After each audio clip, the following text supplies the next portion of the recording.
राधे राधे, ओम नमः शिवाय। दोस्तों, आप सभी लोग जानते हैं कि 9 दिसंबर 2024 को है सोमवार की अष्टमी। और इस सोमवार की अष्टमी के दिन आपको बेलपत्र की माला बनाने वाला उपाय ज़रूर करना चाहिए, क्योंकि पंडित जी ने बेलपत्र की माला बनाने वाले उपाय को इसीलिए बताया हुआ है क्योंकि इस उपाय को करने से आपके जीवन में आ रही सारी दुख और परेशानियाँ दूर होती हैं, आपकी मनोकामनाएँ जो है यहाँ पर पूर्ण होती हैं। इस वीडियो में हम आपको 9 दिसंबर के दिन जो सोमवार की अष्टमी है, इस दिन आप लोगों को बेलपत्र की माला बनाने वाला उपाय कैसे करना है, ये पूरी चीज़ें जो है समझाने वाले हैं। देखिए, सबसे पहली चीज़, बेलपत्र की माला बनाने वाला उपाय बहुत ही आसान है। सुनने में आपको लगता होगा हाँ थोड़ा मुश्किल होगा, बट नहीं, ऐसा नहीं है। उपाय बहुत ही आसान है, आप करेंगे तो आपको समझ आएगा और उपाय को करने का जो फल है वो बहुत ही जल्दी और बहुत बड़ा होकर मिलेगा। उसका कारण ये है कि सोमवार की अष्टमी का दिन भगवान शिव जी और माता पार्वती जी के मिलन का दिन होता है। इस दिन किया गया कोई भी उपाय का फल आपको बहुत ही जल्दी और बहुत बड़ा होकर मिलता है। ठीक है, इसलिए इस मौके को अपने हाथ से नहीं जाने देना है। 2024 साल की आखिरी महीने में पड़ने वाली ये सोमवार की अष्टमी है। तो दोस्तों, इस बेलपत्र की माला वाले उपाय को घर का कोई भी सदस्य कर सकता है। विशेष रूप से इस उपाय को घर के बड़े सदस्यों में से किसी एक सदस्य को करना चाहिए। विशेष रूप से घर की बड़ी माताओं बहनों में से कोई भी एक माता बहन बेलपत्र की माला वाले उपाय को जो है कर सकती है और इस उपाय को करने का फल ले सकती है ना। अब देखो, उपाय जो है वो आप दो समय पर कर सकते हो, एक तो सुबह का समय और एक शाम का समय, प्रदोष काल का समय। जब आप लोग चाहो जब उपाय कर सकते हो, कोई दिक्कत वाली बात नहीं है। सुबह चाहो तो सुबह भी कर सकते हो, शाम को चाहो तो शाम को भी कर सकते हो, पर करना किसी एक ही समय। सुबह ना कर पाओ तो शाम को कर लो, और शाम को आपके पास समय नहीं है तो पहले ही जो है आप अपना उपाय सुबह कर लो। ठीक है, अब देखो, ये वाला उपाय जब आप करो, शुद्धता का ध्यान रखिएगा। आप करना क्या है, देखो, इस उपाय में सिर्फ और सिर्फ आपको बेलपत्र की माला जो है यहाँ पर बनानी है, तैयार करनी है, क्योंकि उपाय के नाम में ही क्या है, बेलपत्र की माला वाला उपाय है। और इसमें ऐसा भी नहीं है कि आपको खुद से बेलपत्र लेकर जानी है, नहीं, खुद से बेलपत्र इस उपाय में आपको लेकर नहीं जानी है। आपको बेलपत्र कहाँ से लेनी है, आप जब शिव जी के मंदिर में उपाय करने के लिए जाओगे तो शिव जी पर चढ़ी हुई जो बेलपत्र होंगी, उन बेलपत्र से ये वाला उपाय होगा। आपके द्वारा ले जाई गई बेलपत्र से उपाय नहीं होगा, इस बात का ध्यान रखना। ठीक है, हाँ, अगर आपका मन है, आपकी श्रद्धा है, सोमवार के दिन रहेगा तो आपको बेलपत्र चढ़ानी होगी, तो एक दो बेलपत्र अगर आप अपनी श्रद्धा से लेकर शिव जी पर चढ़ाने के लिए लेकर जा रहे हो तो वो चढ़ा सकते हो, पर ज़्यादा इतनी मात्रा में लेकर नहीं जाना है कि आप अपनी ही बेलपत्र से पूरा उपाय कर लो। एक दो बेलपत्र शिव जी पर चढ़ाने के लिए, पूजन के लिए आप लोग लेकर जा सकते हो, शिवलिंग पर चढ़ा सकते हो, कोई दिक्कत वाली बात नहीं है। पर उपाय किससे होगा, शिवलिंग पर चढ़ी हुई बेलपत्र से होगा, इस बात का ध्यान रखना। और ये उपाय सिर्फ वही कर पाएंगे जिनकी किस्मत अच्छी होगी, क्योंकि शिव जी पर बेलपत्र हर समय चढ़ी हुई आपको नहीं मिलती हैं, और ये उपाय तभी होगा जब शिव जी पर बेलपत्र आपको चढ़ी हुई यहाँ पर मिलेंगी। ठीक है, तो आप करना क्या है, आप जिस भी समय शिव जी के मंदिर पहुंचो, कोशिश करना कुछ पूजन सामग्री ज़रूर लेकर जाओ। सुबह जा रहे हो तो एक लोटा जल लेकर जाना, शाम को जा रहे हो तो कुछ अपने साथ गोल बत्ती का, शुद्ध देसी गाय का घी का दीपक लेकर जाना, और भगवान शिव जी के मंदिर में जाकर इनसे पूजन अर्चना करना। ठीक है, कहने का मतलब है थोड़ी बहुत पूजन सामग्री आप अपने साथ लेकर जाओगे तो ज़्यादा अच्छा रहेगा। इसी के साथ में एक जो उपाय में आपको काम आने वाला है वो भी लेकर जाना है, जो कि है कच्चा सूत। कच्चा सूत या कच्चा धागा जिसे आप लोग कहते हो, वो लेकर चले जाना। इस उपाय में आप लोगों का एक कमेंट और आता है, क्या इसमें हम लोग मोली वगैरह या लच्छा वगैरह लेकर नहीं जा सकते? हाँ, मोली वगैरह भी लेकर जा सकते हो, कच्चा सूत भी लेकर जा सकते हो, क्योंकि जो माला हम लोग बनाएंगे बेलपत्र तो हमें शिव जी पर मिल जाएंगी, पर जो माला बनाएंगे वो हम धागे से ही तो बनाएंगे ना, तो उसके लिए कच्चा सूत हमें खुद से लेकर जाना पड़ेगा। कच्चा सूत ना हो तो मोली हो गई, कलावा होगा, कोई भी एक चीज़ आप लोग लेकर जा सकते हो, है ना। तो करना क्या है, आपको शिव जी के मंदिर ये चीज़ें लेकर पहुँचना है। शिव जी के मंदिर जैसे ही पहुँचते हो तो जो भी आपकी पहली पूजन अर्चना है वो कर लीजिएगा, एक लोटा जल चढ़ाना है, जो भी करना है वो कर लीजिएगा। ठीक है, शाम के समय गए हुए तो पहले जाकर दीपक जलाना है, मंदिर में जाकर ही दीपक जलाना है, अपनी माचिस से दीपक जलाकर शिवलिंग के पास में रखकर भगवान से प्रार्थना करके उसके बाद आपको अपना उपाय शुरू करना है। उपाय को कैसे शुरू करना है, देखो, शिवलिंग के पास में आपको बैठ जाना है जब भी आप उपाय करने के लिए तैयार हो गए हो।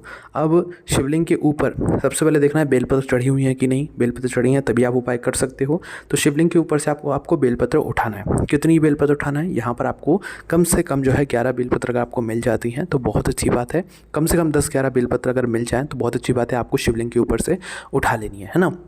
अब देखो, 10-11 बेलपत्र अगर ना भी मिले तो 6-7 अगर आपको बेलपत्र मिल रही हैं, अगर उससे माला बन सकती है तो आप उतने से भी अपना उपाय कर सकते हो। ठीक है, पर उपाय करना बहुत ही ज़्यादा यहाँ पर आप लोगों को उपाय ये फल देगा, है ना। तो शिवलिंग के ऊपर से आप अपनी बेलपत्र उठा लीजिएगा, जितनी आपको मिलती है। वैसे 11, 21, 51 मिले तो ज़्यादा अच्छी बात है। बाकी आप के साथ में अगर और कोई भी उपाय करने वाले हैं तो उनके लिए भी शिवलिंग पर चढ़ी हुई बेलपत्र छोड़ दीजिएगा। ठीक है, अपने अनुसार जो है सही बेलपत्र आप लोग उठा लीजिएगा। 11 कम से कम आप लोगों को लेना चाहिए वैसे उपाय के हिसाब से, है ना।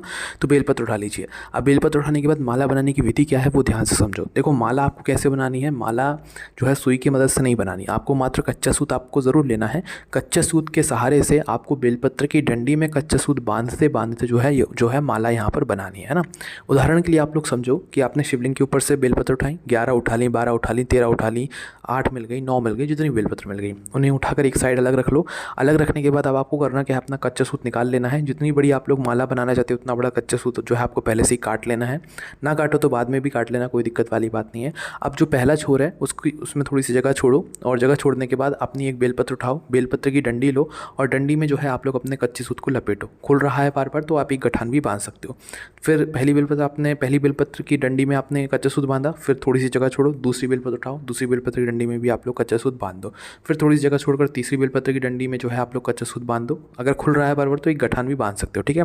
फिर चौथी बेलपत्र, फिर पाँचवीं, फिर छठवीं, फिर जितनी आपके पास बेलपत्र हैं उस हिसाब से आप अपनी जो बेलपत्र है वो कच्चे सूत में आप लोग बांध लीजिएगा, ठीक है। अब देखो यहाँ पर आप लोग जब बेलपत्र की माला बनाओगे तो ध्यान रखना कि बेलपत्र की माला हमें शिवलिंग पर ऐसे चढ़ानी है जैसे हम बेलपत्र को चढ़ाते हैं, मतलब कि बेलपत्र को हम हमेशा शिवलिंग के ऊपर उल्टा करके चढ़ाते हैं। तो आप अपनी सभी बेलपत्र को ये ध्यान दीजिएगा माला बनाते समय कि जो चिकना वाला भाग है वो आपको दिखे, या तो उल्टी साइड अगर चिकने वाले भाग को रख रहे हो तो सभी बेलपत्र का उल्टा वाला भाग मतलब आपकी विपरीत दिशा में या उन्हें दबा कर रखना, ठीक है। और अगर आपने एक बेलपत्र को जो है अपनी माला में सामने की तरफ रख दिया तो सभी बेलपत्र की माला का जो चिकना भाग है वो आपको लोग सामने की तरफ ही करके रखना। मतलब ऐसा नहीं करना है कि एक बेलपत्र का चिकना भाग सामने कर दिया, दूसरी बेलपत्र का चिकना भाग पीछे कर दिया, नहीं।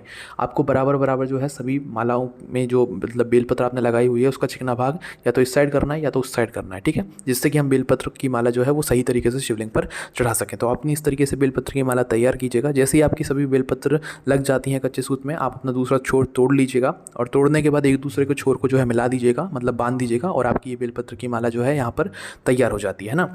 अब बेलपत्र की माला जैसे ही तैयार हो जाती है तो अब इसे पहनाने की बारी आती है शिवलिंग के ऊपर, है ना। अब देखो बेलपत्र हम शिवलिंग पर कैसे चढ़ाते हैं, उल्टा करके चढ़ाते हैं, चिकना भाग शिवलिंग को स्पर्श करता है। तो उसी तरीके से आपको क्या करना है, सबसे पहले अपनी माला को अपने दोनों हाथों के सहारे से पकड़ लेना है और पकड़ने के बाद ये देखना है कि जो आपकी बेलपत्र की माला में जो बेलपत्र लगी हुई हैं उनका जो चिकना भाग है वो शिवलिंग को टच हो। इस तरीके से आपको बेलपत्र की माला शिवलिंग पर मतलब उनको पहनानी है, शिवलिंग के ऊपर पहनानी है, ठीक है। तो आपने सभी बेलपत्र को एक सहारे से लगाया होगा, चिकना भाग एक ही साइड किया होगा सबका, तो जो चिकना भाग शिवलिंग को टच करे उस चिकने भाग को मतलब शिवलिंग की तरफ करके आपको ये माला जो है शिवलिंग के ऊपर पहना देनी है, ठीक है। समर्पित नहीं करनी है, शिवलिंग को पहनानी है। हम माला पहनाते हैं ना भगवान शिव जी को, वैसे इस बेलपत्र की माला को शिवलिंग को पहनाना है। शिवलिंग को बेलपत्र की माला पहनाने के बाद आपको वहीं पर बैठकर भगवान से प्रार्थना करना है। आपकी जो भी मनोकामना हो वो मनोकामना बोलना है। दुख और परेशानी के लिए आप उपाय कर रहे हैं तो वो बोलना है। जिस काम के लिए आपने उपाय किया आपका वो काम का स्मरण करना है और भगवान से यहाँ पर प्रार्थना आप लोगों को करना है, ठीक है। प्रार्थना करने के बाद भगवान का नाम लेकर श्री शिवाय नमस्तुभ्यं का जाप कर आप अपने घर पर वापस आ सकते हैं और आप यहाँ पर आपका ये वाला उपाय पूरा हो जाता है, ठीक है। अब देखो यहाँ पर अगर आपको जो है बेलपत्र ज़्यादा मात्रा में मिलती है तो आपको अपनी बेलपत्र की माला में जगह छोड़ने की ज़रूरत नहीं है। आप बिल्कुल घनी बेलपत्र की माला बना सकते हो अगर आपको शिवलिंग पर ज़्यादा बेलपत्र मिल रही हैं। और अगर कम मिल रही हैं तो भैया आप एक बेलपत्र को लगाकर फिर थोड़ी जगह छोड़कर इस तरीके से आप लोग माला बना सकते हो ताकि आपकी माला दिखने में भी अच्छी लगे और जब आप शिवलिंग पर चढ़ाओ तो वो शिवलिंग के ऊपर भी अच्छी लगे। बाकी ज़्यादा बेलपत्र आपको मिल जाती हैं तो घनी आप लोग बेलपत्र की माला भी बना सकते हो, कोई दिक्कत वाली बात नहीं है। तो यहाँ पर जो है बेलपत्र की माला वाला उपाय पूरा हो जाता है। इस उपाय करने में अगर आपको कोई भी दिक्कत, समस्या, परेशानी आती है तो हमसे कमेंट करके पूछ सकते हैं। ओम नमः राधे राधे, ओम नमः शिवाय।